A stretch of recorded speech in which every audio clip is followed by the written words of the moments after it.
esta sesión vamos a hablar de una cuestión muy importante que tiene que ver con el capítulo 10 de 100 años de soledad de Gabriel García Márquez. Este capítulo 10 es lo que podríamos considerar un capítulo propio de literatura costumbrista, de literatura de costumbres. Pero hay que añadir una etiqueta muy importante a las costumbres. Se trata de un capítulo de literatura de costumbres patológicas. Normalmente las costumbres que llevan a cabo estos personajes, que protagonizan estos personajes, no son costumbres que podríamos considerar como costumbres de gentes normales, sino que son costumbres profundamente patológicas, como patológicos son todos ellos. Por lo tanto, aquí nos encontramos, insisto, con un pasaje, con un capítulo costumbrista, de literatura costumbrista. Ahora bien, es una literatura costumbrista protagonizada por figuras, por personajes literarios que remiten a prototipos humanos absolutamente patológicos. ¿De dónde procede la patología de las costumbres que desarrollan estos personajes? Esencialmente de una sociedad sin Estado. Ya hemos insistido hasta la saciedad, y seguiremos insistiendo en esto, que 100 años de soledad es igual a Hispanoamérica sin España. Es decir, 100 años de soledad representa, expresa, desarrolla la ontología de una sociedad humana que ha sido desposeída del Estado que daba razón de ser a la organización política de esa sociedad humana. Es decir, cuando a una sociedad política le suprimimos el Estado, le suprimimos la hispanidad como Estado, el resultado es 100 años de soledad. De tal manera que este pasaje, este capítulo de literatura costumbrista en la que el lector se encuentra con una serie de costumbres desarrolladas patológicamente por una serie de personajes, responde esencialmente a una sociedad humana organizada políticamente después de la pérdida del Estado que da razón de ser a esta sociedad política. Y esta es la característica principal. Y en segundo lugar, hay que añadir que la crítica literaria que hasta el presente se ha ocupado de interpretar 100 años de soledad ha hecho siempre todo lo posible por esquivar, por evitar, por no encararse nunca jamás con el sentido fundamental de la novela, que es plantear 100 años sin España, que ya van para 200 años sin España. Ese es el sentido fundamental de la novela, que toda la crítica literaria llamada latinoamericanista, cuando en realidad es hispanoamericana en todo caso, o hispanista si es extranjera, ha tratado siempre de evitar para no afrontar, coger el toro por los cuernos, abiertamente, que es el gran desafío de esta novela. Los ejemplos de malversación interpretativa o los ejemplos de alucinación interpretativa a la hora de enfrentarse a 100 años de soledad son absolutamente incontables, hasta tal punto que podríamos convocar un concurso público para ver quién es el crítico que ha expuesto los mayores disparates acerca de 100 años de soledad. Y el premio final estaría muy reñido, porque la competencia y la concurrencia es tan descomunal que resulta verdaderamente difícil saber cuál es el mayor de todos los disparates que se han escrito, publicado y dicho a propósito de 100 años de soledad. Pero para animar a este concurso público, vamos a ir aduciendo algunos de ellos. En este capítulo 10, que se produce en el centro mismo de la novela tiene 20 capítulos. En este capítulo 10, en medio de un relato, insisto, de costumbres, de literatura costumbrista, se introduce un personaje que va a resultar decisivo a partir de la mitad de la novela, que es Fernanda de Carpio. Fernanda de Carpio. Lo primero que la crítica literaria dice de este personaje es que es el referente de España, y es el personaje malvado de la película, porque como es el presuntamente más español, como si los demás no lo fueran, pero bueno, esto es gracioso, no es como Borges, ¿no? Que él nació argentino y se creía inglés. Y claro, es lo mismo que, insisto, es lo mismo que nacer ser humano y creerse cacatúa. Lo mismo, lo que pasa es que marcando, claro, no es lo mismo pretender nacer argentino, ¿verdad?, y creerse una cacatúa que nacer argentino y creerse inglés. No es lo mismo ser hispano y pretender ser inglés que ser hispano y pretender ser una cacatúa. Pues es lo mismo. Para mí, cuando alguien nace hispano y pretende ser inglés, es lo mismo que si pretendiera ser una cacatúa. Pero para Borges no. Borges era una persona muy inteligente, por eso no conoció mujer en su vida. Pero bueno, aparte de eso, aparte de demostrar la inteligencia en terrenos propios de la impotencia, fue una persona muy inteligente, como demuestran sus cuentos, que sirven para entretener a mucha gente presuntamente inteligente. El caso es que Fernanda del Carpio representa para la crítica literaria el personaje malvado de Cien años de soledad, porque es sobre todo el personaje que remite a España, por aquello del Carpio debe ser, porque lo de Fernanda, no sé, podría llamarse Isabelo del Carpio en vez de Fernanda del Carpio, por aquello de jugar con la nomenclatura y la onomástica de los reyes católicos. Pero el caso es que se llama Fernanda del Carpio y para la crítica literaria representa lo peor de buena parte de la novela, sobre todo de la segunda mitad de la novela, porque de alguna manera es quien precipita la destrucción de Macondo y de la genealogía de los Buendía. Es decir, los gringos que llevan a cabo toda la industria bananera, desertizando completamente Macondo como prototipo de Hispanoamérica, esos no tienen que ver para la crítica literaria con la destrucción de Macondo, para nada. Pero Fernanda del Carpio sí. Y hay un crítico cuyo nombre no voy a decir porque prefiero ridiculizarlo en el anonimato. A estos críticos ya les dedicaremos en su momento una batalla particular, pero ahora no los vamos a dignificar aquí. Pero cuando se habla de Fernanda de Carpio, la primera nota a pie de página del capítulo ya dice: Fernanda del Carpio, : el nombre alude, cito, alude al medievalismo español y a los cantares de gesta. Claro, aquí cuando llegamos a lo del medievalismo español, uno dice, vamos a ver, ¿podemos escribir un tratado de historia explicando la forma de comportarse de los celtas en Gijón? Claro, podemos decir que Séneca era cordobés, pero sí podemos hablar del medievalismo español. Esto me van a perdonar o a no perdonar, me da igual, ¿no? Porque yo no pido permiso a la gente para expresar lo que pienso, era lo que me faltaba.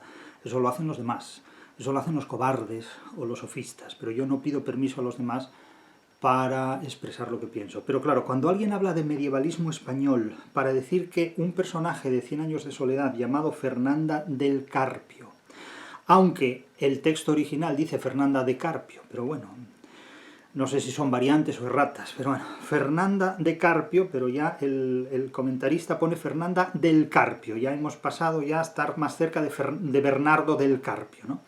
El nombre alude al medievalismo español. Claro, la cuestión es muy simpática, porque resulta que España, que es un país que, según la leyenda negra, y los críticos y los hispanistas que cultivan y potencian la leyenda negra, no ha tenido renacimiento, no ha tenido Edad Media, no ha tenido nada, no ha tenido Edad Moderna, España no ha tenido nada, pero resulta que España es la responsable de llevar a cabo matanzas impresionantes en medio mundo, aunque no existía España, ¿no? O sea, para matar existe España, para progresar no existe España. Esto siempre ha sido muy curioso. Para matar, España, para progresar, Inglaterra. Para matar, España, para progresar, Francia.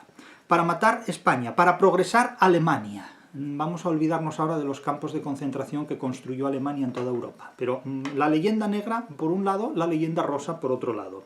Y nótese cómo penetra la mierda en la crítica literaria, y cómo la leyenda negra incluso hasta desciende hasta los capilares de las notas a pie de página de las ediciones literarias, ¿no? Entonces se habla del medievalismo español, porque, oye, podría hablar incluso de medievalismo castellano. No. Castilla está para estudiar la lengua, se supone que hablamos castellano. Claro, los de Gijón hablando castellano, eso es un cachondeo pistonudo, porque vamos, castellano es lo que hablan en Castilla, español es lo que hablamos en España. En Gijón no hablamos castellano, en Gijón hablamos español. Y lo mismo en Galicia, en Vigo hablamos español, no hablamos castellano. De tal manera que decir que el nombre alude al medievalismo español es una ridiculez, un anacronismo y una extemporaneidad galopante. Fruto, insisto, causa y consecuencia de asumir como propia la leyenda negra diseñada por ingleses, holandeses, franceses y alemanes.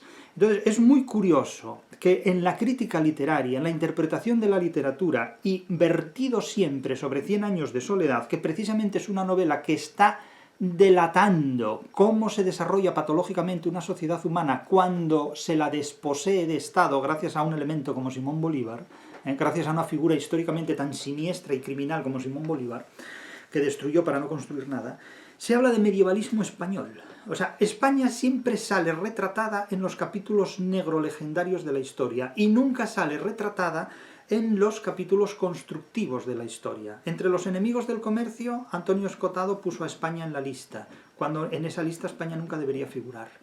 Y en los amigos del comercio no puso a los esclavistas, donde sí deberían figurar en primera línea de fuego. Es muy curioso todo esto, ¿no? Medievalismo español.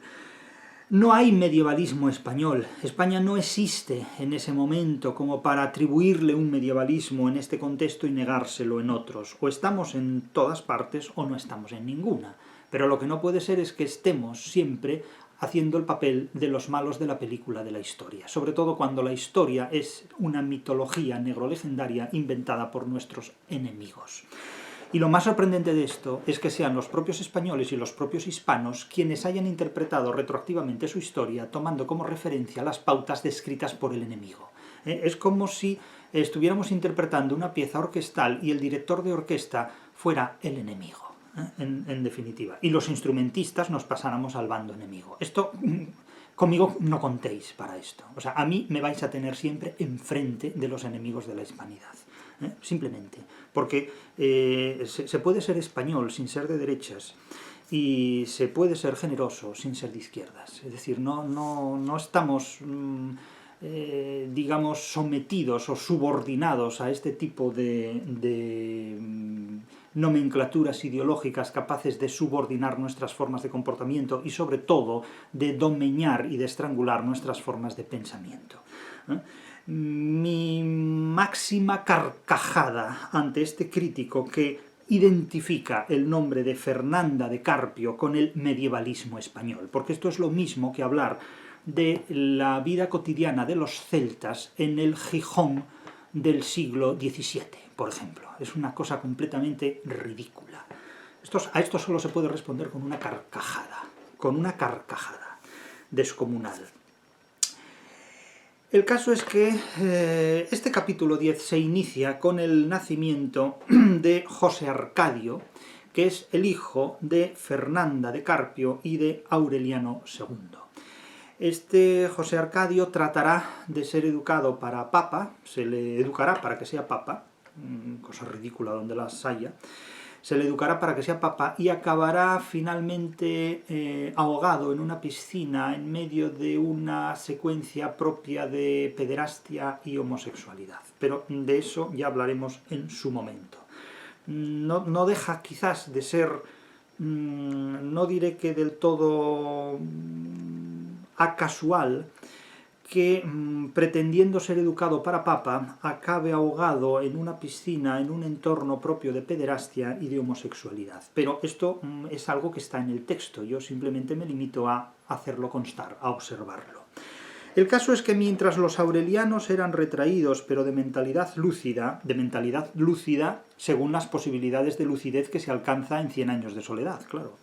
Los José Arcadio eran impulsivos y emprendedores, pero estaban marcados por un signo trágico. Es decir, que parece que unos eran cómicos y otros más bien trágicos, si es que reducimos a una expresión bastante más elemental este tipo de cuestiones.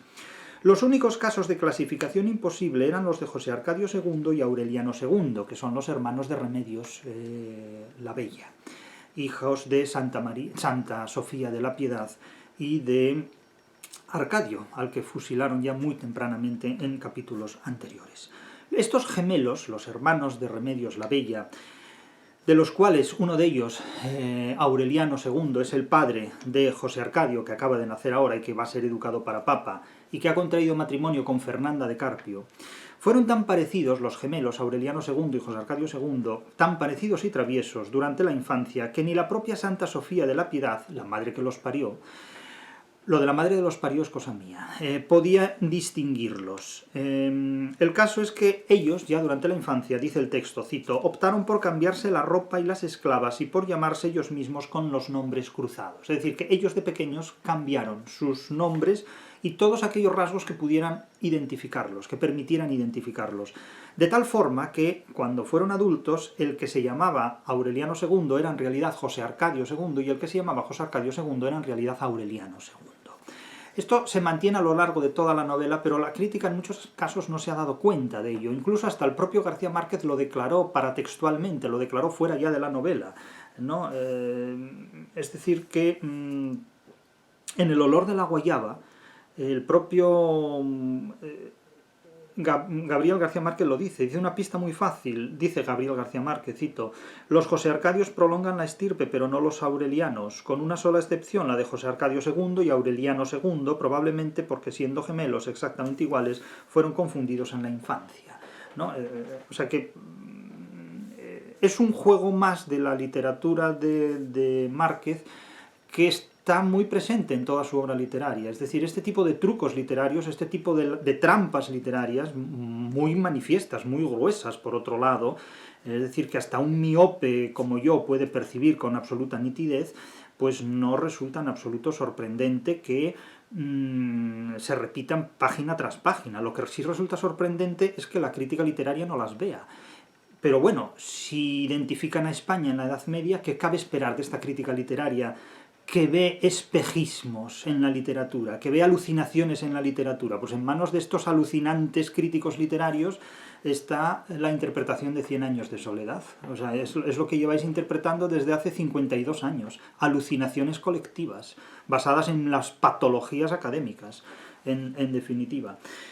Claro, desde entonces, desde que estos gemelos intercambiaron, desde entonces no se sabía con certeza quién era quién. Aun cuando crecieron y la vida los hizo diferentes, Úrsula seguía preguntándose si ellos mismos no habrían cometido un error en algún momento de su intrincado juego de confusiones y habían quedado cambiados para siempre. Es decir, que incluso la propia Úrsula sospechaba que hasta los propios gemelos, jugando a intercambiarse, ¿acaso ellos mismos habrían perdido de veras la conciencia de cuál de los dos era Aureliano y cuál era José Arcadio?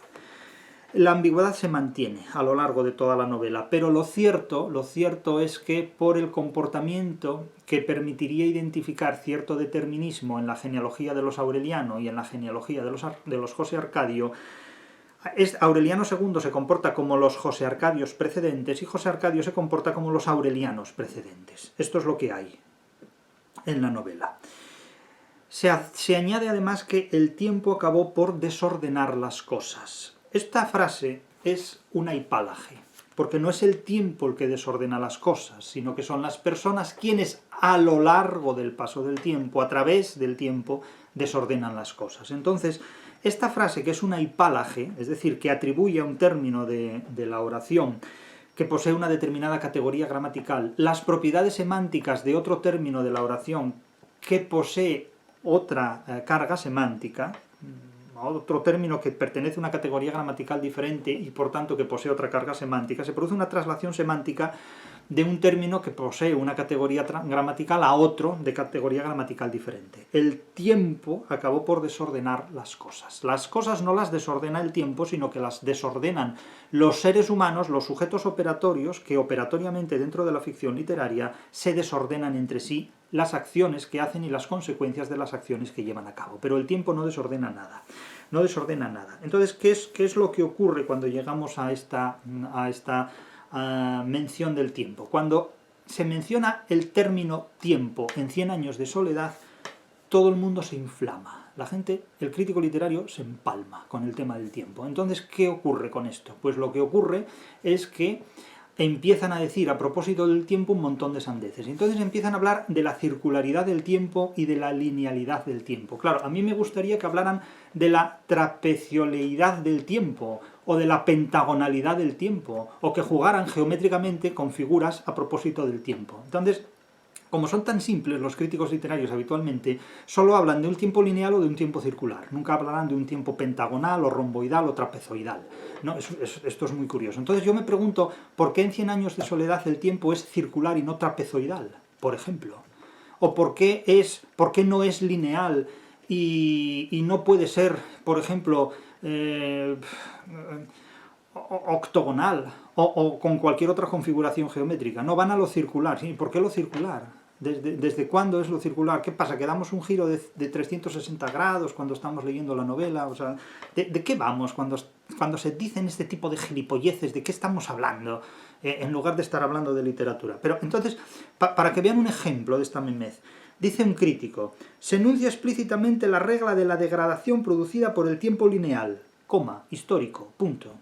¿Y qué tiene que ver una cosa con la otra? ¿Qué tiene que ver la velocidad con el tocino y las churras con las merinas? Es que no entiendo esto. El tiempo no se degrada, amigo.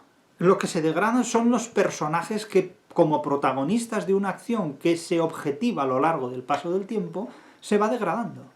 A partir, sobre todo, de la mitad de la novela. Pero el tiempo es un registro. Es un registro de sucesividades, algunas en simultaneidad. Claro, es que es como si dijéramos, bueno, pero vamos a ver, cuando se interpreta una obra musical hay una circularidad, porque la obra a lo mejor termina con unos pasajes que remiten al principio, no hablemos ya si interpretamos un da capo o una cosa de esta naturaleza, ¿no? Dice, bueno, pero aquí es una forma, o algunas composiciones completamente sofisticadas de Juan Sebastián Bach, que son como un palíndromo musical, que se pueden tocar de izquierda a derecha o de derecha a izquierda, que son como capicúas, por decirlo en términos vulgares, ¿no? Son una serie de metáforas tan mezquinas, tan ridículas, tan pueriles, tan de primero de retórica antigua, que no sé qué sentido tiene, más que la autosatisfacción del crítico que es capaz de cumplir rellenando con tinta negra un espacio en blanco, porque estos son las interpretaciones miserables de 100 años de soledad. Hablar de la circularidad del tiempo, no digamos aquí ya si metemos a Nietzsche y todas estas mitologías filosóficas acerca de que si el tiempo da vueltas, o acabamos ya como en la película del planeta de los simios, ¿no? Viajando en el tiempo. Vale. El tiempo acabó por desordenar las cosas. Es una hipálaje. No le busquen más interpretaciones a esta película porque no las tiene. Otra cosa es que ustedes se las quieran dar porque no ven lo que tienen delante y prefieran la alucinación al oasis, prefieran el espejismo al oasis. El que en los juegos de confusión se quedó con el nombre de Aureliano II se volvió monumental como el abuelo, y el que se quedó con el nombre de José Arcadio II se volvió como el coronel, y lo único que conservaron en común fue el aire solitario de la familia. Bueno, lo de conservar el aire solitario de la familia, no sé cuál de los dos lo haría, porque José Arcadio se convirtió en un líder sindical, en un líder de masas sindicales, por lo tanto el aire solitario no sé dónde lo conservó, y Aureliano II no se convirtió en ningún líder sindical, sino que llenaba la casa de fiestas, de convidados y de auténticas masas sociales, exhibiendo la proliferación de su riqueza. Por lo tanto, la soledad de estos dos individuos, de estos dos hermanos gemelos, con toda franqueza, es una ironía más del autor, porque desde un punto de vista físico no hay ninguna soledad. Desde un punto de vista psicológico la soledad no la tenían ni durmiendo, que siempre lo hacían muy bien acompañados, a veces incluso hasta doblemente, y no sabían lo que era la soledad. He insistido muchas veces en que la soledad es un concepto importado del mundo anglosajón. La soledad donde verdaderamente se da es en el mundo anglosajón, donde la gente vive sola, vive sin familia y muere terriblemente sola. Y este concepto de soledad se importa actualmente al mundo del hispanismo, al mundo hispano, por la hegemonía del poder protestante. En 100 años de soledad, la única soledad que hay es la soledad política, la soledad que supone quedar huérfanos políticamente hablando de España. Esa es la soledad de los 100 años, que van ya para 200, de una Hispanoamérica que ha tenido que sobrevivir de espaldas a España, porque España le ha dado la espalda. Y eso es para los españoles peninsulares algo absolutamente imperdonable, haber dado la espalda a Hispanoamérica. simplemente por tomarse en serio la travesura más trágica de la historia de la hispanidad, que fue la de Simón Bolívar. Lo de travesura entre comillas, porque fue la obra de un traidor. Simón Bolívar no ha sido ningún libertador, ha sido el traidor que desunió la hispanidad y que negó a los suyos, a los de su propia genealogía, la posibilidad de un mundo políticamente compartido, como era la hispanidad. Que no me venga nadie diciendo que Bolívar tenía las pretensiones de unir la hispanidad, porque la hispanidad ya estaba unida dentro de la sociedad política organizada por España, que era mucho mejor que la sociedad política organizada por Inglaterra o por Francia, en definitiva, que eran modelos de depredación ante todo lo diferente, y que siguen siéndolo todavía hoy.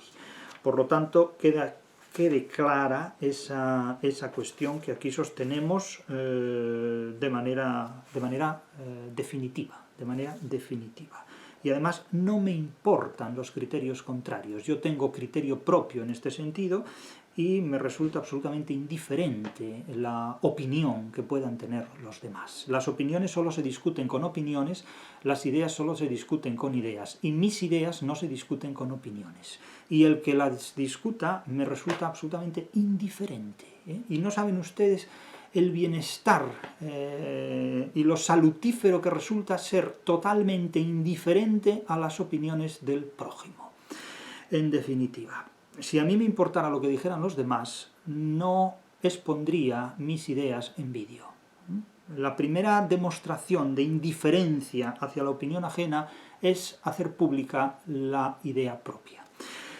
Aureliano II estaba abstraído en la lectura de un libro. Estos libros son los que pertenecían a Melquíades, al gitano Melquíades. Aureliano II representa el segundo intento por tratar de, en palabras del narrador, descifrar los manuscritos de Melquíades, y le resultó imposible.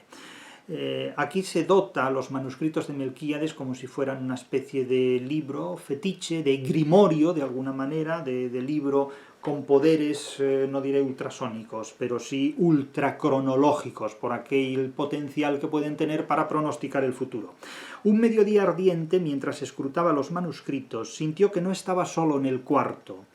Contra la reverberación de la ventana, sentado con las manos en las rodillas, estaba Melquíades. Bien, pero esta visión es la que tiene Aureliano II, no la que tiene necesariamente el lector. Al lector se la suministra el narrador, focalizando los hechos desde la visión de Aureliano II.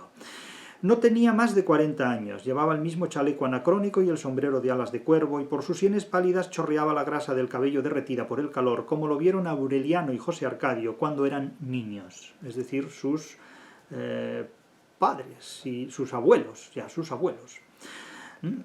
etcétera, etcétera. «Salud», dijo Aureliano II. «Salud, joven», dijo Melquíades. Desde entonces, durante varios años, se vieron casi todas las tardes. Melquíades le hablaba del mundo, trataba de infundirle su vieja sabiduría, pero se negó a traducir los manuscritos. «Nadie debe conocer su sentido», dice Melquíades, «mientras no hayan cumplido 100 años», explicó. Aureliano II guardó para siempre el secreto de aquellas entrevistas. En una ocasión sintió que su mundo privado se derrumbaba, porque Úrsula entró en el momento en que Melquíades estaba en el cuarto, pero ella no lo vio. «¿Con quién hablas?», le preguntó su bisabuela. «Con nadie», dijo Aureliano II. «Así eras tu bisabuelo», dijo Úrsula, «también él hablaba solo». Bien. ¿Cómo se interpreta este hecho? Pues este hecho se interpreta de muchas maneras. En primer lugar viene el crítico literario que lo sabe todo, y el crítico literario que lo sabe todo dice, esto es realismo mágico. El realismo mágico porque la técnica del realismo mágico consiste en presentar lo sobrenatural como si fuera algo totalmente natural y aceptable, sin discutirlo. Es decir, no sería algo fantástico. Lo fantástico es lo imposible que resulta chocante. Desde el punto de vista del racionalismo que comparte, el que ve los hechos, el espectador de los hechos, con la naturaleza imposible, inoperante de los hechos mismos. Sin embargo, el realismo mágico consiste en aceptar lo sobrenatural como algo totalmente natural dentro de la vida cotidiana. Dentro de la vida cotidiana, porque fuera de la vida cotidiana el realismo mágico no se da. Quiero decir que lo que ocurre en los libros de caballerías, cuando un caballero andante le corta las 7 cabezas a un dragón y libera a la princesa, no es realismo mágico, es lo sobrenatural característico de un acontecimiento heroico, de un hecho heroico que tiene como protagonista a un héroe. El realismo mágico no tiene como protagonistas a héroes, sino que tiene como protagonistas a gentes humildes, comunes y corrientes, en el ámbito hogareño, en el ámbito de la vida doméstica, en el ámbito casero. Es decir, estamos en los antípodas de una literatura épica. Estamos precisamente en las condiciones más humildes de las formas de vida de gentes que son antiheroicas completamente. Ahora bien, el realismo mágico, explicado en estos términos, se satisface simplemente dándole la solución de una técnica literaria, de un procedimiento literario. La mayor parte de los que explican el realismo mágico terminan sus explicaciones en la técnica literaria, como si la literatura se pudiera reducir sin más a técnicas, cuando las técnicas en literatura tienen un sentido que rebasa la literatura misma. Es decir, que si la literatura fuera un conjunto de técnicas, una máquina podría hacer novelas, y de hecho hay gente que hace novelas como máquinas. Corín Tellado hacía novelas como máquinas. Lo que ocurre es que todas las novelas de Corín Tellado eran la misma novela. Eso es lo que se llama kitsch. Cuando estamos reproduciendo recurrentemente el mismo tema y cuando estamos reproduciendo recursivamente el mismo procedimiento. Claro, es como hacer la Torre Eiffel 1000 veces en serie. Evidentemente, es decir, se reproduce el molde y el kitsch no es más que un modelo ortodoxo de arte. Del mismo modo podemos hacer críticas literarias que respondan a un kitsch. Estamos aplicando la misma plantilla constantemente a las obras literarias y el resultado será el mismo, ¿no? Eso es el kitsch, tanto en la creación de obras literarias como en la interpretación de obras literarias. De hecho, lo que comúnmente se produce en crítica literaria es un kitsch interpretativo, porque cuando se da la orden en crítica literaria de interpretar la literatura desde el prisma del feminismo, todas las interpretaciones son iguales. Cuando se da la orden en crítica literaria de interpretar la literatura conforme a las claves del indigenismo, todas las literaturas son iguales, y porque todas las interpretaciones literarias son iguales. Esto es lo que ocurre en un mundo donde no hay ni personalidad por parte del crítico que interpreta una obra literaria, ni originalidad a la hora de interpretar la literatura, porque es mucho más fácil adaptarse y acomodarse a unas órdenes dadas por un orden moral académico superior, a través del cual uno puede medrar, que dar una serie de interpretaciones que puedan resultar originales. Ahora les voy a decir una cosa, Lo más difícil de todo es medrar en el sistema académico y llegar arriba haciendo interpretaciones que son contrarias a las interpretaciones que exige el sistema. Y eso verdaderamente lo hemos hecho muy pocos. Llegar a la meta nadando a contracorriente. Eso a mí nadie me lo podrá negar. Y me harta muchísimo que la mayor parte de la gente ingenuamente crea que puede llegar lejos haciendo interpretaciones literarias que son simplemente una confirmación de normas y de órdenes recibidas por estamentos superiores. Porque eso, a pesar de todo el espejismo que provoca, es la manera más eficaz y competente de fracasar. Porque este tipo de interpretaciones tienen una obsolescencia inmediata, y terminan y concluyen fracasando mucho antes de lo que se imagina el joven que, vendido, apuesta por esas líneas interpretativas. De manera que todas aquellas tesis, todos aquellos trabajos de fin de grado, todos aquellos trabajos de fin de máster, que hoy día se están haciendo en nombre de lo políticamente correcto para interpretar la literatura, en cuestión de poquísimos años van a desaparecer de la faz del mundo académico, completamente. Y hoy día, diré más, hoy día nacen muertos, porque ya sabemos todos lo que esos trabajos dicen, es decir, lo mismo que han dicho los anteriores. Por lo tanto, cuando uno está haciendo una crítica literaria replicativa, no aporta absolutamente nada. De hecho, todo lo que se ha escrito sobre 100 años de soledad es lo mismo. Cualquier cosa que lean sobre 100 años de soledad es exactamente lo mismo que cuentan las demás. Porque todas son iguales, todas responden al mismo cliché. En definitiva, evitar encontrarse e interpretar el sentido y la razón de ser genuina de la novela. Cómo desaparece y cómo el ser humano se convierte en un monstruo patológico cuando la sociedad humana en la que ese ser humano se encuentra inserto queda desposeída del estado matriz que lo hizo posible. Es una auténtica amputación lo que se produce. Por lo tanto, allá cada cual. El realismo mágico, en definitiva, lo que remite y lo que expresa en novelas como 100 años de soledad es la patología de los personajes que sufren alucinaciones respecto al entorno en el que viven. Esa es la razón de ser de buena parte del realismo mágico. Entonces, claro, la gente cuando se encuentra con el realismo mágico y dice, ¡ay, realismo mágico, qué cosa bonita! Es la ilusión de la vida, es el ver más allá de las cosas, es disponer de un irracionalismo que te permite alcanzar un racionalismo superior al de las personas cuerdas, es el que ve más allá de los objetos. No, vamos a ver, el que ve más allá de los objetos es una persona que probablemente tiene una tara mental, y que probablemente tiene algún tipo de alucinación sensorial, y también psicológica, por supuesto, que le inadapta, le convierte en un inadaptado para tener contacto con la realidad y tomar contacto con la realidad, en definitiva. Es decir, el que ve visiones, el que alucina, en definitiva. Pues estas alucinaciones las tienen los personajes patológicamente muy enfermos de 100 años de soledad y críticos literarios que supuestamente gozan de buena salud y que hacen unas interpretaciones de la novela que ya no es que sean aberrantes, es que son cómicas, por lo graciosas que son, por lo ridículas que son. Y he dicho que esta novela gana mucho. La comicidad de esta novela se enriquece leyendo lo que los críticos literarios prácticamente en casi todos los casos han escrito y han publicado sobre ella. Es decir, la gracia, el chiste de la novela está en leer lo que los críticos literarios dicen a propósito de lo que ocurre en la novela. El realismo mágico es una técnica literaria más, que consiste en asumir como natural algo que es totalmente sobrenatural en el ámbito de la vida doméstica, donde está desterrada toda posibilidad de heroísmo. Pero ese realismo mágico, en el caso de 100 años de soledad y con frecuencia en muchas otras novelas hispanoamericanas y también europeas, remite sobre todo a las patologías y a las alucinaciones de la sensibilidad, de lo sensible y de lo inteligible de los personajes. Por lo tanto, si alguien se complace con las experiencias del realismo mágico, que anote el número de teléfono de un psiquiatra, porque lo va a necesitar en breve. Tomarse el arte en serio es lo que tiene, es lo que tiene.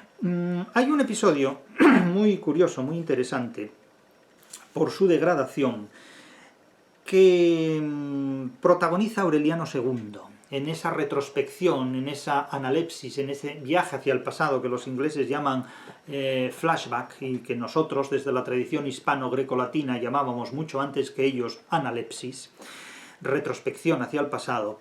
En un momento dado, José Arcadio hace la primera comunión. José Arcadio II hace la primera comunión. Y en la primera comunión, pues el padre, el cura, pues le explica los misterios, ¿no? Los misterios de la cristiandad y concretamente del catolicismo. Y en un momento dado, en la confesión, el padre le pregunta, pues, en el interrogatorio fue para José Arcadio II una revelación. Es decir, la Iglesia siempre jodiendo la inocencia. No le sorprendió que el padre, el cura, le preguntara si había hecho cosas malas con mujer. Cosas malas con mujer, esta cursilería, con una mujer nunca se puede hacer una cosa mala, porque como dijo una vez un cierto personaje literario, que no voy a recordar aquí, un personaje del Decamerón, decía, las mujeres son malas, le dice otro personaje, y él dice, las mujeres son malas, pero es posible que de una criatura tan bella como la mujer pueda haber algo malo, ¿no? El que diga que las mujeres son malas es evidentemente un trastornado mental completo, vamos, es decir, ni las mujeres ni los hombres son malos, y si no, pregúntenle a las mujeres si los hombres son malos. Es cuestión de saber elegir, y saber educarse, pero ¿cómo se puede hacer una cosa mala con una mujer? Eso es, solo un animal, un bruto puede hacer esto.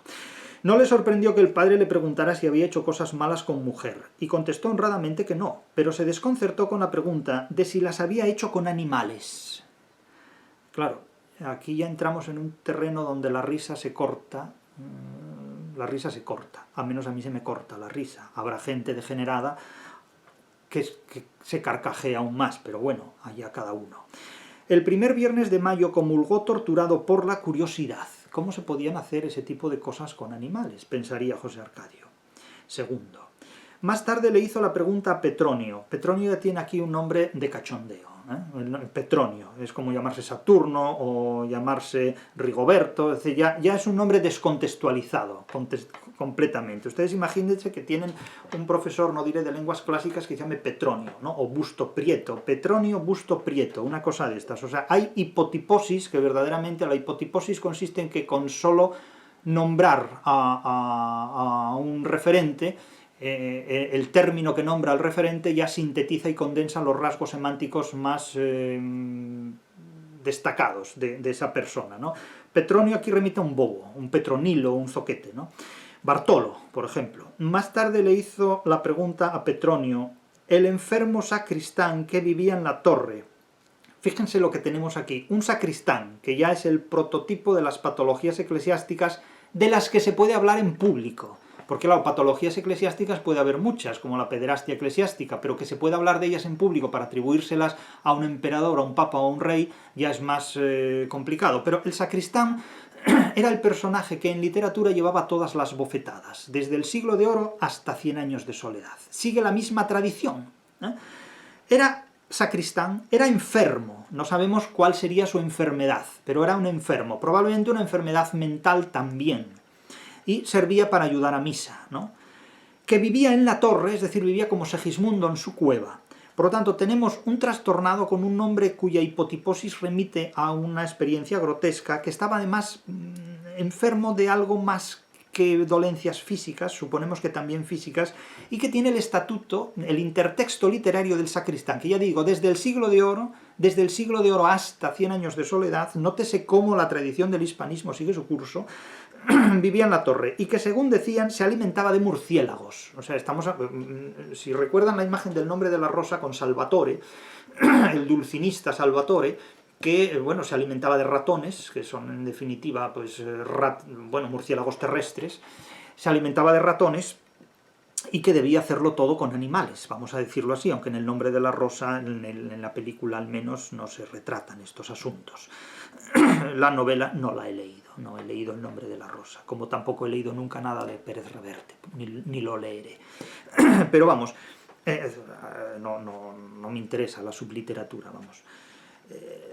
El primer viernes de mayo comulgó torturado por la curiosidad. Más tarde le hizo la pregunta a Petronio, el enfermo sacristán que vivía en la torre y que, según decían, se alimentaba de murciélagos, y Petronio le contestó. Dice Petronio, es que hay cristianos corrompidos que hacen sus cosas con las burras, con los cuadrúpedos, vamos, con el asno, o con la hembra del asno, para entendernos. No estamos hablando de Platero y yo, ni de Platera y yo, porque hoy hablamos ya de Platero y yo y ya podemos decir, bueno, homosexualidad, zoofilia, la de Dios. No, es simplemente una novela lírica, no nada más que eso. Un intento pseudocrausista de novela lírica, vale. José Arcadio II siguió demostrando tanta curiosidad, pidió tantas explicaciones, que Petronio perdió la paciencia.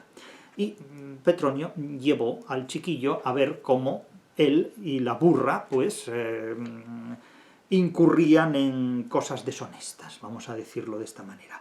Vuelvo a decir que se trata de un sacristán enfermo que vive en la torre y come murciélagos.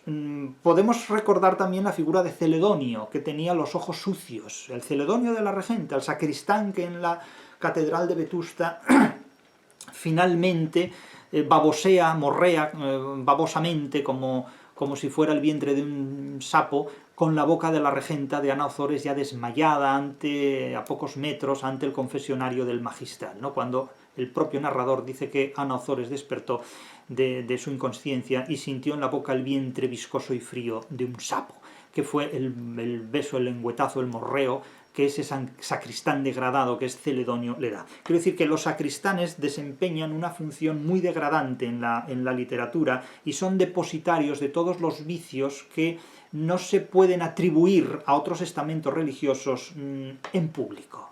Y las bofetadas, insisto, las lleva el sacristán. Y le dice, yo voy los martes en la noche, confesó. Si prometes no decírselo a nadie, el otro martes te llevo. Es decir, que José Arcadio II se educa en la contemplación de espectáculos de zoofilia protagonizados por el sacristán y una burra, y una hembra de asno. Y vamos a dejarlo aquí, el tema, ¿no?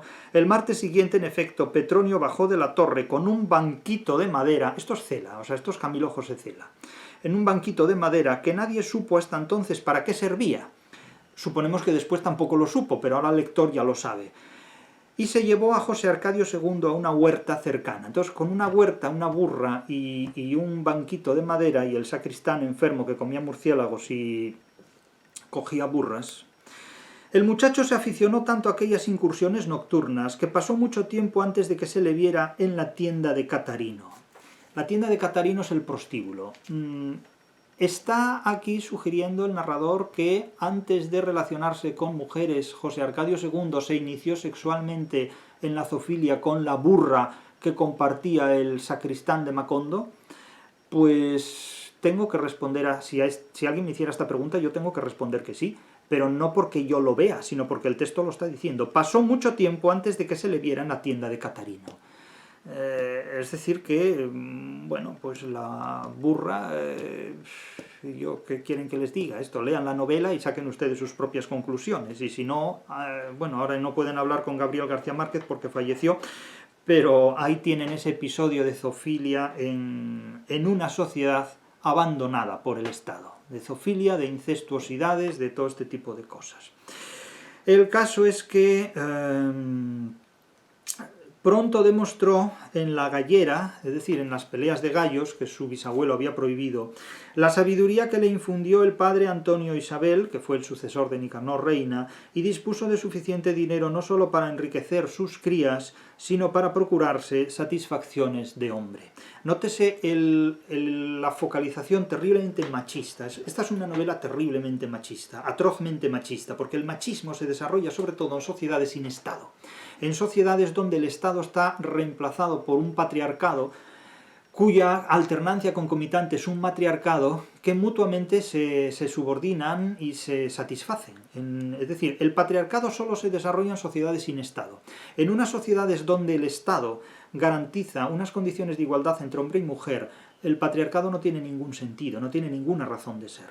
El patriarcado, las fratrías, las mafias, las iglesias, las organizaciones terroristas, las sociedades gentilicias, el feudalismo, los nacionalismos, los feminismos, se desarrollan como patologías sociales dentro de una sociedad sin Estado. Cuando el Estado se destruye, cuando el Estado se disuelve, cuando el Estado desaparece, comienzan a desarrollarse todas estas patologías sociales, todas estas sociologismos patológicos, que son sectas, grupos humanos articulados de forma tal que los derechos de los seres humanos se deterioran en beneficio y en privilegio de una serie de grupos que, insisto, son nacionalistas, son feudalistas, son sexistas, son feministas, son machistas, son patriarcales, son del tipo que sea, son indigenistas, ¿verdad? Porque el Estado se disuelve como tal. Y esto es lo que realmente deteriora una sociedad humana organizada políticamente. 100 años de soledad es sobre todo el testimonio de lo que quedó de Hispanoamérica cuando ésta tuvo que sobrevivir hipotecada por la herencia de Bolívar, con las deudas a un banco inglés, a la banca anglosajona y francesa, hipotecada, digo, porque creció huérfana de España. Hispanoamérica perdió a España cuando más la necesitaba, realmente. Y España perdió a Hispanoamérica no cuando más la necesitaba, sino cuando tuvo los peores gobernantes posibles, que fue la culminación de la dinastía borbónica con Carlos IV y con un ministro tan nefasto como fue Godoy. Quiero decir, cuando las élites totalmente afrancesadas, saturadas de afrancesamiento, rompieron ya toda relación con el pueblo, en definitiva. Hoy día en España vivimos una situación relativamente comparable, es decir, estamos gobernados por unas élites que, lejos de cumplir las funciones de satisfacer los intereses del país y del pueblo que constituye ese país, está gobernando en contra del pueblo y para los enemigos del Estado. Los enemigos ya no solo del Estado español, sino los enemigos del Estado moderno. Es decir, la globalización lucha por un objetivo fundamental, que es la destrucción de los estados modernos como configuraciones políticas. Entonces, me hace mucha gracia que a veces la gente del pueblo diga que no quiere fronteras. La gente pacíficamente diga que no quiere fronteras, que quiere la supresión de las fronteras. Sí, muy bien, la supresión de las fronteras es lo mismo que quiere Bill Gates y que quiere el gran capital. porque cuando las fronteras se suprimen, ellos no pagan los impuestos fiscales que las clases medias sí siguen pagando. Por lo tanto, animad al cierre de todo tipo a la disolución de todo tipo de fronteras, a la desaparición de todo tipo de fronteras, que eso es precisamente lo que quiere el gran capital, circular libremente entre los países para no pagar ningún tipo de impuesto ni de fiscalización, y para poder seguir explotando el trabajo de las clases medias y humildes sobre todo, y reemplazar de este modo la configuración política del Estado como organización moderna por una especie de neofeudalismo financiero capaz de devorarse absolutamente todo. De manera que seguid siendo idiotas, que sois el producto más rentable para el gran capital que os come cada día más y mejor. Al cabo de 2 semanas, Aureliano II se dio cuenta de que la mujer con la que se había estado acostando alternativamente, se había estado acostando alternativamente con él y con su hermano, creyendo que eran el mismo hombre, y en vez de aclarar la situación, la mujer se las arregló para prolongarla. Durante 2 meses compartió mujer con su hermano sin saberlo. Esta mujer es Petra Cotes. Petra Cotes es una mujer que llega a Macondo con un marido ocasional, así se llama, marido ocasional, una pareja ocasional. Es decir, esto es lo que ocurre cuando la gente, pues en lugar de conforme al Estado legislar su relación de pareja, pues tiene relaciones ocasionales. Entonces la gente cree que es más libre practicando relaciones de este tipo, cuando en realidad lo que es más insensata, porque está sujeta a las mismas normas hasta que el Estado no desaparezca del todo, y al menos las normas ofrecen ciertas protecciones. Pero en fin, el caso es que José Arcadio II no volvió a ver a la mujer, y Aureliano II obtuvo su perdón y se quedó con ella hasta la muerte. La mujer no declaró a ninguno de los dos que se estaba viendo con los dos, porque para ella disfrutaba de un hombre como si fueran dos, es decir, disfrutaba doblemente, es decir, que se lo pasaba de miedo a Petra Cotes, así lo dice el propio texto abiertamente, ¿no? Se lo pasaba de perlas. Se llamaba Petra Cotes. Había llegado a Macondo en plena guerra con un marido ocasional. Esto del marido ocasional es simpatiquísimo. Un marido ocasional o una esposa ocasional, esto es por temporadas, ¿no? Muy bien, como Dios. Que vivía de las rifas, un marido ocasional que vivía de las rifas. Imagínense lo que es esto, ¿no? Es el mundo hacia el que vamos. O sea, que no se rían tanto porque a lo mejor tienen una hija así, ¿eh? O sea, que cuidado con escupir para arriba.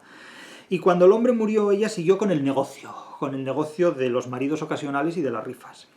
Era una mulata limpia y joven, con unos ojos amarillos y almendrados, que le daban a su rostro la ferocidad de una pantera, es decir, era una mujer felina. Pero tenía un corazón generoso y una magnífica vocación para el amor, es decir, pues Petra Cotes, ya está dicho todo. De acuerdo, dijo Úrsula, pero con una condición: yo me encargo de criarlo. El hijo que tuvo Aureliano II con Fernanda de Carpio lo va a cuidar Úrsula, a pesar de que ya era centenaria y de que se estaba quedando casi ciega por culpa de las cataratas. Petra Cotes será la concubina de Aureliano II, que acaba de tener un hijo, José Arcadio, que va a ser educado para papa y acabará asesinado por un grupo de adolescentes en una piscina en condiciones próximas a la pederastia y a la homosexualidad. Es decir, no cabe mayor degeneración en esta familia ni en esta genealogía. Pero así es una sociedad que circula sin Estado. Así es una sociedad hacia la que nosotros nos aproximamos día tras día. Una sociedad que ha reemplazado el Estado por la alucinación de la libertad. Y sin embargo no se da cuenta de que cada vez hay menos libertad. Y no se da cuenta de que la democracia, que es una palabra que está destinada a inflamar la idea de libertad, se desarrolla en unos límites cada vez más estrechos para la libertad. Es decir, evidentemente que la democracia es el sistema de gobierno teóricamente más aceptable de todos, porque es el más exigente de todos y porque es precisamente aquel que, debido a su articulación en simple que, evita tanto el atomismo del poder, que cada cual tenga un poder que neutralizaría al prójimo y que por tanto no se podría ejercer, y el monismo, que haya una persona que pueda acumular en sí misma todo el poder. O sea, la democracia precisamente evita tanto el atomismo, la disolución del poder, como el monismo, el poder absoluto. Y lo que plantea es una relación en simple que, de tal manera que la articulación del poder requiera el consenso de múltiples personas, del mayor número posible de personas. Eso es la esencia de la democracia y eso es la esencia de cualquier sociedad política. Ahora bien, lo que está ocurriendo en nuestro tiempo, de la mano de la hegemonía protestante, es la adulteración de la democracia, es la corrupción de la democracia, a través del relativismo, no tanto del absolutismo en el ejercicio del poder, cuanto del relativismo en el ejercicio del poder, que desemboca en el relativismo absoluto, que es una forma diferente del absolutismo, pero bajo otra técnica, bajo otra modalidad, por otros medios, podríamos decir. De tal manera que lo que nosotros tenemos actualmente pues no es una democracia, sino el espejismo de una democracia, pero se percibe como si lo fuera porque la mayor parte de la gente que vive bajo esa democracia no tiene ninguna conciencia de lo que es la libertad. Y como no sabe lo que es la libertad, no percibe su pérdida. Para los que, como yo, hemos nacido en una sociedad políticamente hablando más libre que la actual, notamos claramente la pérdida de libertad que supone pues no poder hablar español oficialmente en una determinada comunidad autónoma. Pero para los que no perciben la libertad, no es posible percibir la pérdida de la libertad. De tal forma y manera que, bueno, yo al fin y al cabo mi vida ya la tengo hecha. Pero el problema lo tienen, sobre todo lo tienen quienes nacieron en la década de 1990. Esa gente va a tener que superar una guerra para poder vivir. Y como no son lo suficientemente valientes como para afrontar una guerra, van a vivir como esclavos. De hecho, ya viven como esclavos.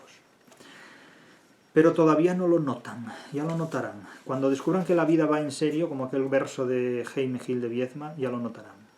El caso es que hay 4 jinetes del Apocalipsis en la familia Buendía que Úrsula identifica, y dice: la guerra, los gallos de pelea, las mujeres de mala vida y las empresas delirantes eran las 4 calamidades que, según pensaba Úrsula, habían determinado la decadencia de su estirpe. Bien, hablar de la decadencia de su estirpe supone hablar de una época en la que la estirpe no estuvo decaída. En realidad fue una estirpe siempre decaída. Es decir, fue una estirpe que procedía de gente con rabo de puerco o con rabo de cerdo, con gente mentalmente trastornada y con gente patológicamente muy enferma. Es decir, que no me hablen de la decadencia de la estirpe, porque esta estirpe siempre estuvo en decadencia. Otra cosa es que se llegue al agotamiento incluso de la decadencia de la estirpe, que es lo que ocurrirá en el último capítulo de la novela, pero en definitiva estamos hablando de una genealogía permanentemente decadente desde el momento en que tiene que seguir viviendo de espaldas a un Estado. Eso es lo que hay.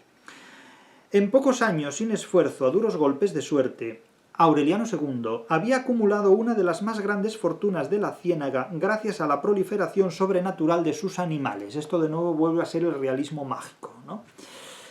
Es algo que se percibe como si fuera realismo mágico cuando en realidad es una proliferación natural, es una exacerbación, una galvanización de la naturaleza. Sus yeguas parían trillizos, las gallinas ponían 2 veces al día y los cerdos engordaban con tal desenfreno que nadie podía explicarse tan desordenada fecundidad. Es decir, eran ricos como cerdos. Los Buendía en este momento se vuelven ricos como cerdos. Como no fuera por artes de magia, no se podía explicar esta fecundidad. Y Úrsula le decía: economiza ahora, le decía Úrsula a su atolondrado bisnieto, y el bisnieto derrochaba. Santo ganado, santo papado, como dice el refrán, ¿no? Esta especie de prosperidad mágica, el narrador y los propios Buendía se la atribuyen a Petra Cotes. Esto de cierta manera es una hipálaje funcional. Es como si la fertilidad de Petra Cotes fuera zoofílicamente más allá de la fertilidad antropomorfa de los Buendía, y que las relaciones eróticas con Petra Cotes supusiera también una galvanización de la naturaleza, una galvanización de la zoofilia ambiente.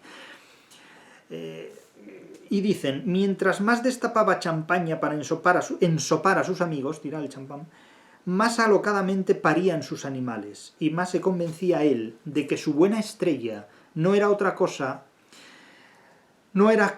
de su conducta, sino influencia de Petra Cotes, su concubina, cuyo amor tenía la virtud de exasperar, de galvanizar, diríamos, la naturaleza. Tan persuadido estaba de que era ese el origen de su fortuna, que nunca tuvo a Petra Cotes lejos de sus crías, y aun cuando se casó y tuvo hijos, siguió viviendo con ella con el consentimiento de Fernanda de Carpio.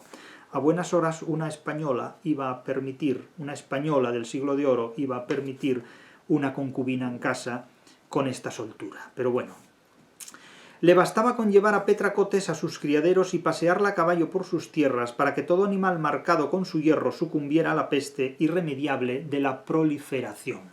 En definitiva, se identifica a esta cuestión con la fertilidad de Petracotes. José Arcadio II, que demoró mucho tiempo para descubrir la suplantación, no lograba entender la pasión de su hermano. Recordaba a Petracotes como una mujer convencional, más bien perezosa en la cama y completamente desprovista de recursos para el amor. Es decir, que la única diferencia entre los dos gemelos, José Arcadio y Aureliano II, es la relación que cada uno de ellos tiene en relación, insisto, con Petracotes.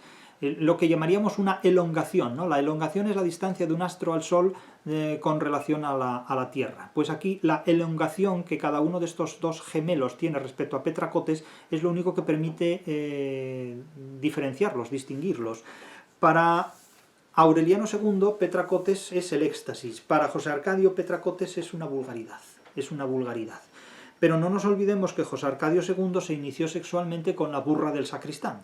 Y esto yo no sé si marca o no marca. Evidentemente yo no lo sé. Eso los especialistas lo dirán.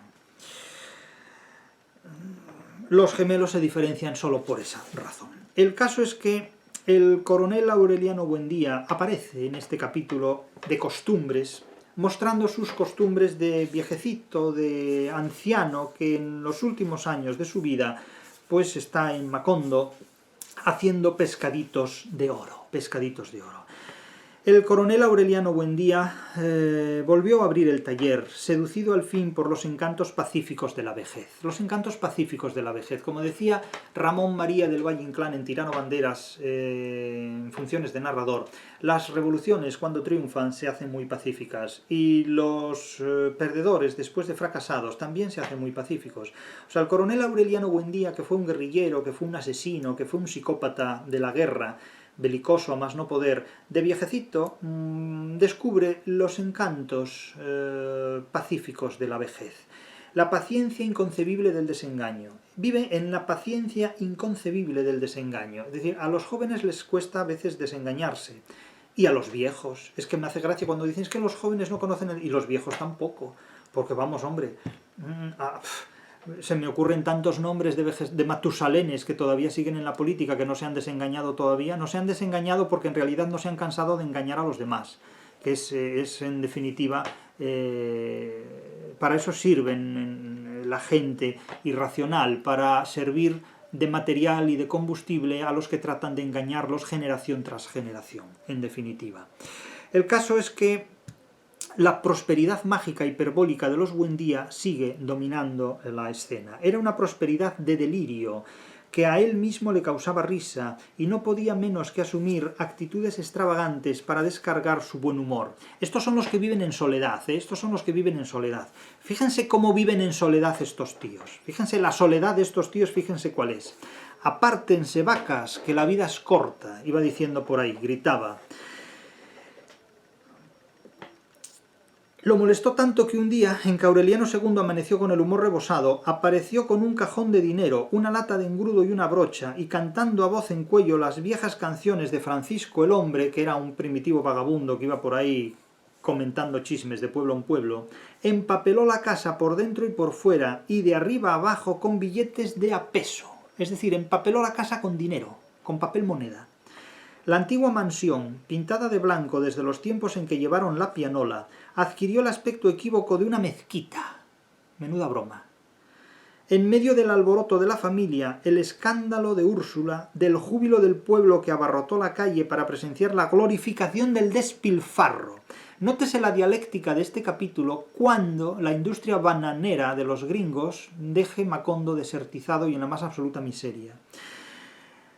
La glorificación del despilfarro. Aureliano II terminó por empapelar desde la fachada hasta la cocina, inclusive los baños y dormitorios, y arrojó los billetes sobrantes en el patio. Es decir, no cabe mayor derroche, mayor comportamiento estrafalario ante la forma de hacer dinero. El nuevo rico, en definitiva, que este no era tan nuevo, porque estos ya eran ricos no diré de nacimiento, pero sí venían de posiciones altas. Es decir, la patología, los trastornos sensibles e inteligibles de estas gentes no son exclusivas ni específicas de la clase baja, sino de la clase alta. Es decir, Márquez sitúa a los protagonistas de 100 años de soledad en clases pudientes, en clases dominantes, que al margen del Estado se trastornan completamente y acaban experimentando formas de vida completamente degeneradas. Este capítulo es un cuadro de costumbres completamente patológicas, de costumbres completamente enfermizas que caracterizan todos los extremos de esta genealogía de locos que son los Buendía, la familia Monster de la hispanidad. En medio de toda esta supremacía de dinero y de riqueza y de derroche y de despilfarro, Úrsula encuentra una figura enorme, un San José de yeso, que está repleto de lingotes de oro y de monedas de oro, que alguien se dejó olvidado en la casa una vez que pasaba por allí. Macondo naufragaba en una prosperidad de milagro, en una prosperidad milagrosa. Insisto que esto va a contrastar enormemente con episodios posteriores donde la ruina se apoderará de todo el pueblo como consecuencia de la depredación de la industria bananera llevada a cabo por los gringos. Los gemelos se dedican a hacer experimentos dentro de la ociosidad, tratan de hacer el río navegable y lo consiguen pírricamente, más como demostración de ocio que con pretensiones intencionales de hacer una obra hidráulica que resulte de utilidad. Y aquí de nuevo volvemos a hacer una reflexión sobre el tiempo, porque cada vez que el narrador habla del tiempo en 100 años de soledad, insisto, la crítica literaria se galvaniza y comienza a decir tonterías. Vamos a ver las que dice aquí. Dice el narrador en boca de un personaje, de tal manera que lo que se dice aquí lo dice el narrador pero en boca de un personaje. Ya esto me lo sé de memoria, gritaba Úrsula, y añadía Úrsula, es como si el tiempo diera vueltas en redondo y hubiéramos vuelto al principio. Es decir, no hemos prosperado, no hemos avanzado.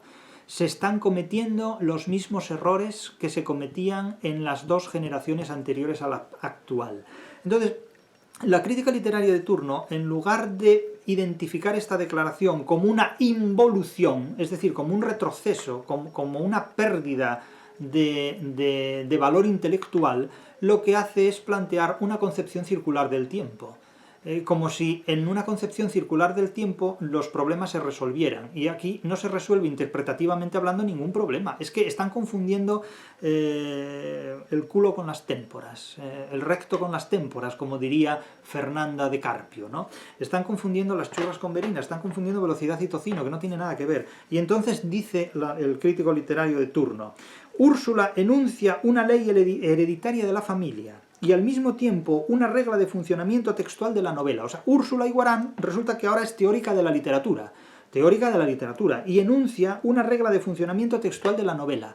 Esto es, o sea, realmente le vamos a dar a Úrsula Iguarán una cátedra de teoría de la literatura y literatura comparada en Harvard, porque claro, oye, Colombia es poco para Úrsula Iguarán, habría que dársela en Harvard. Y la, comillas, vuelta en redondo, cierre comillas, que ahora se da, dice el crítico, nos remite a los tiempos míticos de la Fundación. ¿Cuáles son los tiempos míticos de la Fundación?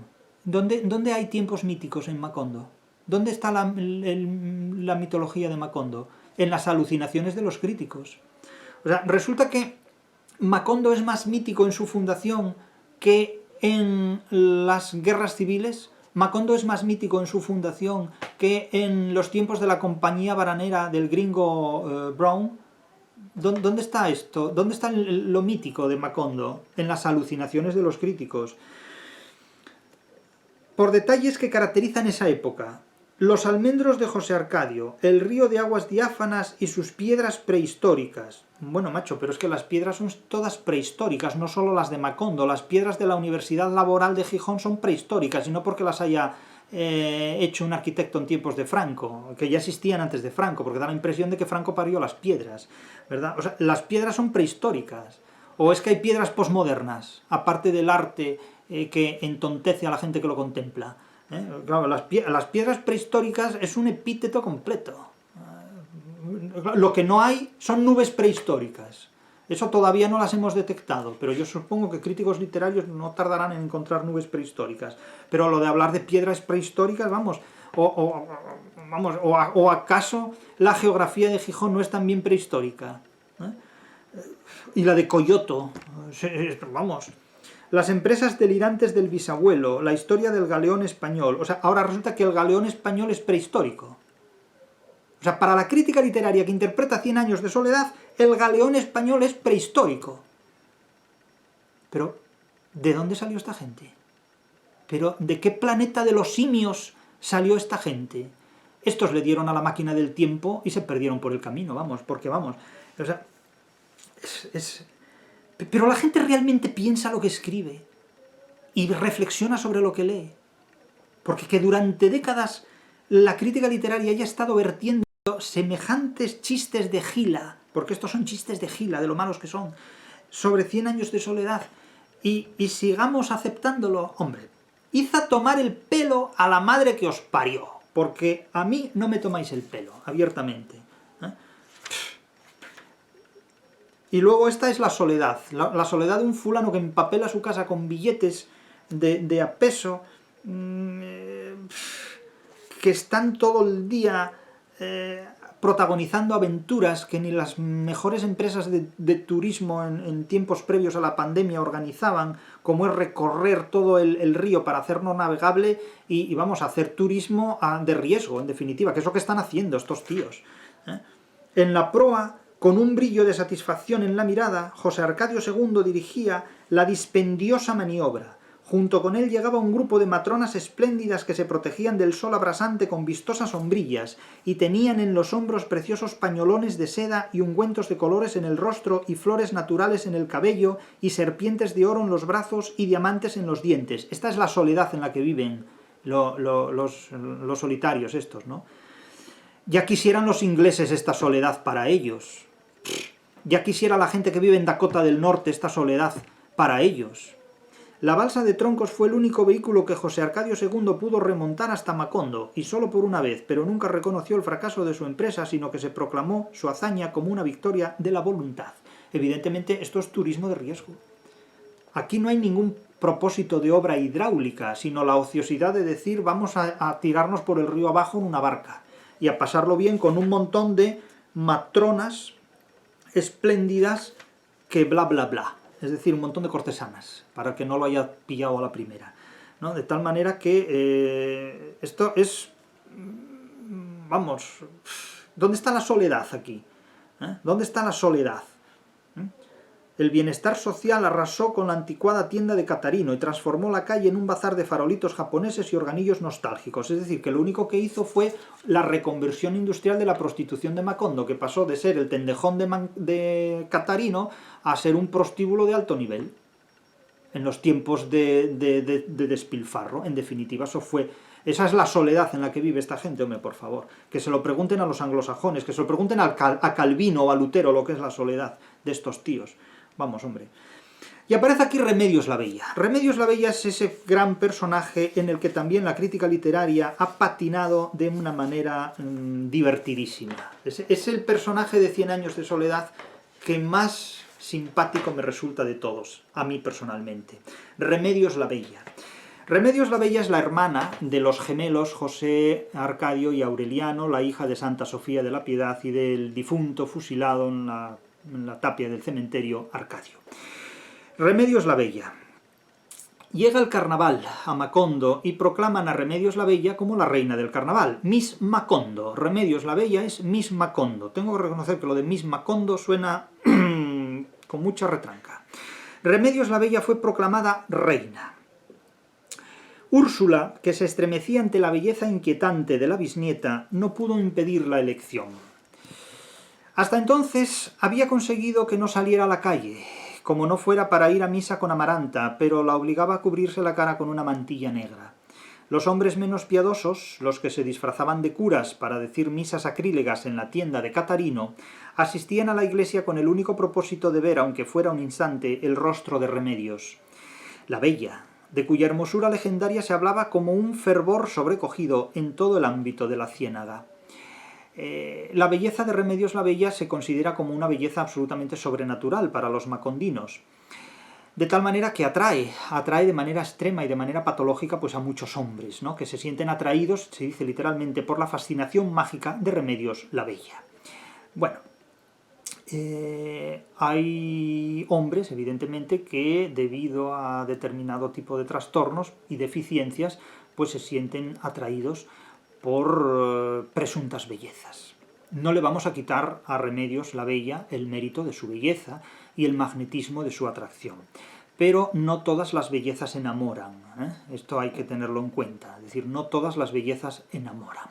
Hay bellezas y bellezas. El caso es que Remedios la Bella atrae patológicamente y enamora mortalmente a muchos hombres. Muchos hombres pierden la vida por ella porque al sentirse rechazados por ella se suicidan. Es como una mujer fatal. Atrae, es como Don Juan, atrae, seduce y después traiciona y burla, provocando pues el suicidio de la mujer, la decepción de la mujer, el despecho de la mujer, un despecho que no puede ser contrarrestado. Aquí los hombres despechados no dan ninguna respuesta salvo el suicidio. El hombre despechado, aquí, ante Remedios la Bella, se suicida. Ahora bien, Remedios la Bella, por una parte, se presenta como enormemente bella, lo estamos diciendo, hiperbólicamente bella, extremadamente bella. Y eso parece que ciega a todo el mundo. Parece que ciega a todo el mundo, incluyendo en todo el mundo a los críticos literarios, que solo ven en Remedios la belleza. Pero es que Remedios, aparte de ser bella, es otra cosa. Remedios es subnormal. Remedios la Bella es subnormal, es retrasada mental, es deficiente mental. Y no lo es por elección propia, sino porque el narrador ha dispuesto que así sea. Por lo tanto, mucho cuidado con burlarse de Remedios la Bella, bien porque sea mujer fatal, o bien porque sea otras cosas, porque Remedios la Bella es una mujer que tiene una deficiencia psíquica que la ha incapacitado para llevar una vida normal. El narrador ya ha apuntado esto, pero lo ha apuntado de manera oblicua, y lo ha apuntado ya en la página 270, lo ha apuntado con anterioridad, no es nuevo ahora. Se dice en un momento dado que Remedios la Bella, que parecía indiferente a todo y de quien se pensaba que era retrasada mental, no fue insensible a tanta devoción. Se pensaba que era retrasada mental, ¿por qué? Pues porque lo es, porque lo era, porque su comportamiento era propio de una persona aquejada de una enfermedad mental, de una deficiencia mental, que no se especifica en la novela, no se detalla cuál es. O sea, es una mujer frígida, es una mujer que como Amaranta no tiene sentido sexual alguno. Es decir, hay una serie de sentidos básicos, que son los 5 sentidos básicos, el gusto, la vista, el olfato, el tacto, el oído, etcétera, etcétera. Pero aparte de esos sentidos hay otros sentidos. Hay un sentido musical, hay un sentido literario, hay un sentido para la matemática, hay sentidos, hay determinadas facultades que se desarrollan que, más allá incluso de lo sensible, tienen un desarrollo intelectual. Más allá de lo sensible y un desarrollo inteligible para la literatura. Todas las personas que tengamos un oído sano podemos oír los sonidos musicales, pero no todo el mundo es capaz de distinguir el acorde de re mayor del acorde de re menor, o que el acorde de do sostenido menor del si bemol, por ejemplo. Es decir, solo un oído que ha sido educado musicalmente puede percibir estas diferencias. Bien, el caso de Amaranta, como el caso de Remedios la Bella, es el caso de mujeres, como ocurre a muchas de las mujeres de la genealogía de los Buendía, que son frígidas, no tienen sentido de lo sexual, no tienen impulsos sexuales porque son discapacitadas sexuales. El caso de Remedios la Bella es además el caso de una mujer discapacitada intelectualmente, por razones que el texto no explica en sus orígenes, pero que sí detalla en sus consecuencias. Lo que ocurre es que al plantear la belleza como el rasgo dominante y casi exclusivo y excluyente de este protagonista, de esta protagonista, la crítica literaria ha pasado totalmente por otras cualidades de este personaje y le han resultado completamente desapercibidas. Pero en realidad, Remedios la Bella no era un ser de este mundo, dice el narrador. Si era un ser de este mundo, lo que sucede es que era una persona enferma, aquejada psicológicamente por una serie de lesiones y de dolencias. En esta familia, de la misma manera que nace gente con rabo de cerdo, nace gente con retrasos mentales y con deficiencias mentales. Hoy día vivimos en unas sociedades donde esto se cura, donde esto se palía abiertamente y donde las personas que tienen dolencias mentales o enfermedades mentales de alguna manera son compatibles con el resto de personas, de la misma manera que alguien que pues, sufre una dolencia, cualquiera de nosotros podemos sufrirla en cualquier momento por un accidente, una ceguera, una sordera, una lesión cerebral, un ictus, es decir, estamos a merced de este tipo de cosas, evidentemente, pues podemos resolverlas, pero no es el caso de la novela. Entonces, mucho cuidado con retrotraer todas las cualidades de este personaje a la belleza, porque la belleza es el envoltorio de otros. En realidad, Remedios la Bella no era un ser de este mundo.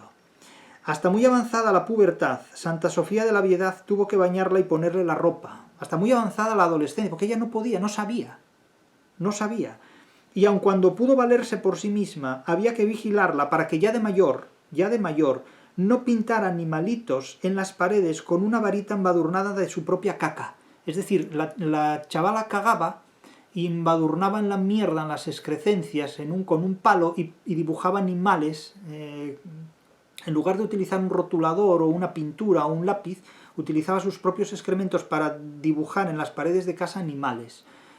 Cuando ya no tenía edad para dibujar animalitos ni nada, pero era un infantilismo, era retrasada en ese punto. Llegó a los 20 años sin aprender a leer y a escribir. No sin saber a leer y a escribir, sino sin haber aprendido. Es decir, se le trató de enseñar pero no logró aprender. Sin servirse de los cubiertos en la mesa, es decir, no controlaba el manejo de la cubertería, tampoco. Paseándose desnuda por casa porque no percibía su falta de indumentario, no tenía sentido del pudor o de la vergüenza, porque no lo percibía. Porque su naturaleza se resistía a cualquier clase de convencionalismos. Bien, esta es una frase enormemente ambigua en la que cabe todo. No es que fuera consciente de que fuera desnuda, sino que no era consciente de nada de esto. Es decir, era una persona que tenía una lesión cerebral, en definitiva. Y mucho cuidado con burlarse de este tipo de cosas, porque nadie está exento de ellas. Y entonces, claro, interpretar la literatura retrotrayendo a una sola de las cualidades que expone el narrador, que es la belleza, y neutralizar en ella todas las demás, supone un error interpretativo garrafal. Remedios la Bella es deficiente mental. Estamos ante una deficiente mental. Por lo tanto, mucho cuidado con ignorar esto cuando se habla de este personaje. Y cuando este personaje finalmente asciende a los cielos, es que muere y se desvanece. La percepción del ascenso a los cielos es la interpretación que los personajes dan y que dicen ver. Se ha llevado, es decir, la han amortajado con una sábana. Y la mortaja es lo que reclama Fernanda de Carpio, en definitiva, insensible a alguien que no forma parte de su sangre.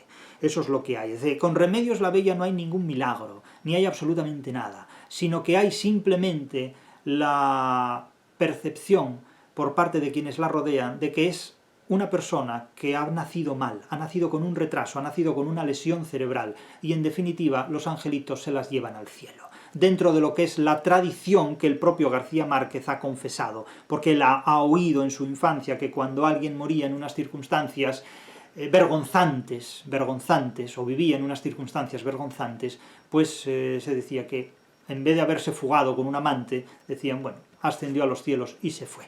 Se le busca un destino puro, un destino inocente, y en definitiva, Remedios la Bella debería ser Remedios la Inocente, porque es una criatura inocente, en definitiva. No es responsable de nada de lo que ocurre. De hecho, cuando el joven comandante de la Guardia le declaró su amor, lo rechazó sencillamente porque la asombró su frivolidad. Fíjate qué simple es, le dijo Amaranta, dice que se está muriendo por mí como si yo fuera un cólico miserere.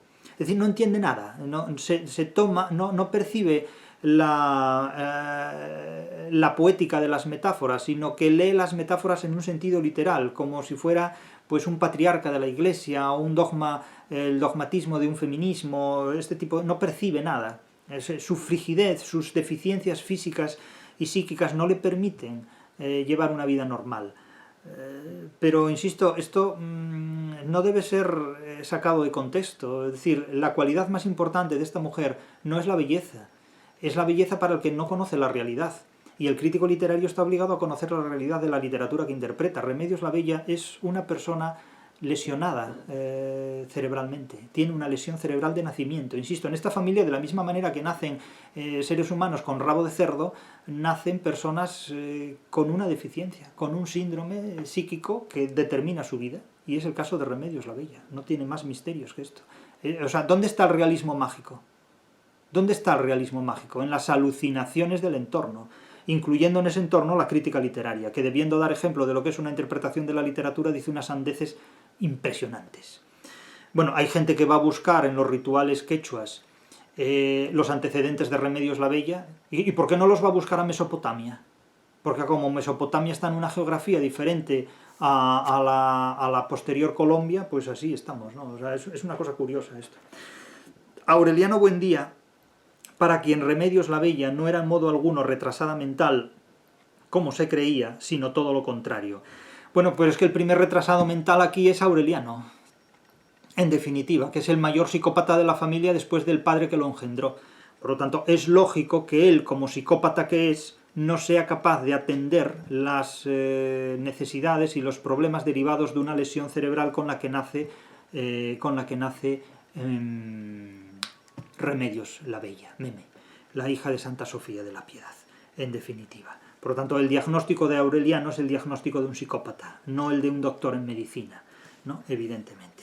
El caso es que a esta pobre chiquilla, con su lesión cerebral, la eligen reina de la belleza en el pandemonium de un carnaval. Es lo peor que le pueden hacer. Por esta razón Úrsula no deseaba que la convirtieran en una payasa de esta festividad y que de alguna manera lo que estuvieran haciendo fuera burlarse de ella. Esto es una tragedia. O sea, lo que hay detrás de Remedios la Bella no es la belleza, no es el espectáculo de la belleza, sino que en todo ese derroche de emociones que están viviendo en Macondo en estos momentos, hayan convertido a una criatura que padece las consecuencias de una lesión cerebral en una payasa de carnaval, para satisfacer la lujuria y la ociosidad de una sociedad patriarcal y machista que ha crecido desamparada de espaldas a un Estado que desde Bolívar dejó jodida la historia de Hispanoamérica.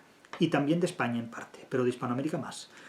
Pero bueno, da igual, es un auténtico desastre. Algún día los historiadores pondrán a Bolívar en el círculo infernal de los traidores, que es donde está y debe estar, para los que conocemos la historia. El caso es que el carnaval, que es en definitiva una fiesta de desenfreno, se cita con Macondo precisamente en la época del derroche patológico completamente. Y sitúa a esta mujer, que es una anómica, una enferma contra su voluntad, porque ella ni siquiera es consciente de la enfermedad que padece, como la reina de esta enorme payasada social, que es el carnaval de Macondo.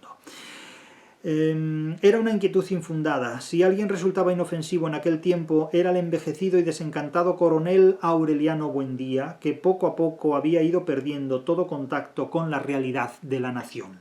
Bien, había ido perdiendo contacto con la realidad.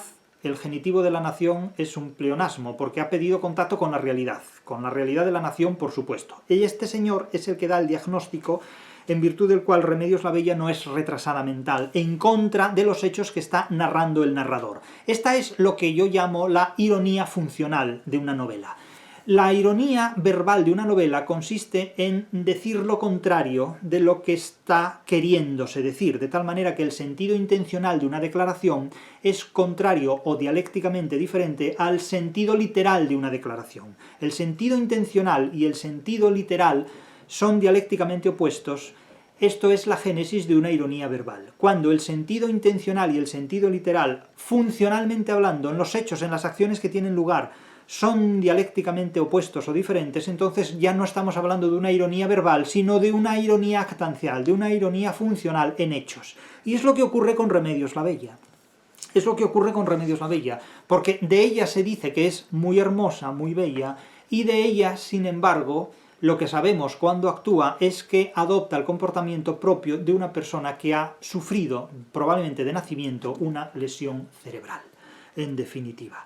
De tal manera que es lo que nos encontramos. Las escenas costumbristas de la vida totalmente neutralizada del coronel Aureliano Buendía se reproducen.